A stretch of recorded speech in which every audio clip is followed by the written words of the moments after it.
You know, feeding tubes are incredible medical devices. For patients who can't swallow safely, they are an absolute lifeline. But here's the thing. When basic safety protocols get ignored, that same lifeline can become a tragedy. So today, we're going to break down exactly how this happens, what the warning signs are, and maybe most importantly, who's responsible for what the medical community considers a completely preventable and absolutely devastating medical error.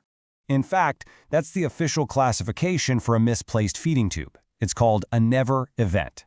And the name, it literally says it all. This is a mistake that is considered so serious, so egregious, that it should simply never, ever happen. So, how does a preventable tragedy like this actually unfold? Well, it all starts when simple, well-established safety procedures get overlooked, and that's when things can take a terrible turn.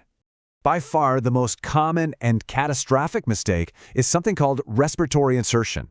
It's a fundamental error of anatomy, basically putting the tube into the patient's airway instead of where it belongs, in their digestive tract. To really get it, you have to understand the basic anatomy of the throat. When you see how it's all laid out, you realize just how easily this fatal error can happen if proper diligent care isn't taken every single step of the way. It really is as simple and as scary as this. The tube is supposed to go down the esophagus, that's the food pipe, but instead it gets incorrectly routed down the trachea, the windpipe, which leads directly to the lungs. As you can see right here, these two pathways are incredibly close to each other, which makes 100% verification absolutely critical. And if that mistake isn't caught before the feeding pump gets turned on, the result is just horrific.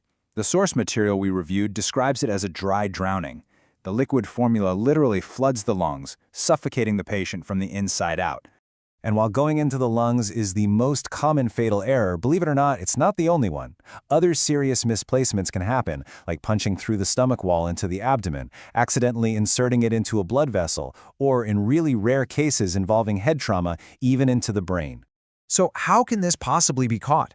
A lot of patients with feeding tubes can't communicate what's happening to them. This is where vigilance from family members becomes an absolutely crucial line of defense. So what you want to look for are sudden signs of breathing trouble, maybe a bluish tint to the skin, that's called cyanosis, or even a weird crackling feeling under the skin from trapped air. These are all major red flags that could mean a catastrophic internal injury is happening. Okay, so this all brings us to the question of negligence. When these terrible events happen, the key legal question always comes down to whether or not the healthcare provider broke from the required standard of care. Now, the standard of care isn't about being perfect, it's about being competent. It's the baseline of what any reasonable medical professional would do to keep a patient safe in that specific situation. And when it comes to placing feeding tubes, that standard is crystal clear. And this right here is the difference. The old way, called the whoosh test, where you listen for air bubbles, is completely outdated and considered negligent. Today, the absolute gold standard, the required method, is a radiographic X-ray to get visual proof of where that tube is. There's no gray area here. But here's the thing, even with an X-ray, things can still go wrong. A radiologist might misread the image, or maybe nursing staff gets impatient and starts to feeding before they get the official confirmation. The process has multiple safety steps, and a failure at any one of them can be just as deadly. You know, this stuff often goes way beyond just one person's mistake. Especially in places like nursing homes, these never events are often a symptom of much bigger, system-wide problems. A huge piece of this puzzle? Chronic understaffing. It's a massive factor. When staff are totally overworked and spread way too thin, they're just more likely to take shortcuts. And that creates a super high-risk environment where following every single safety rule can start to feel like a luxury instead of a life-or-death necessity. Let me give you a perfect example. Federal rules say a patient's head has to be elevated between 30 and 45 degrees during a feeding to help prevent aspiration. It's a simple, incredibly important step. But in a facility that's short on staff, it's often one of the first things that gets missed. Now, when these tragedies happen, a common defense you might hear is that the patient was already frail or sick, but the law is very, very clear about this. Frailty is not an excuse for neglect. Facilities have a duty to prevent avoidable harm, no matter what a patient's underlying condition is.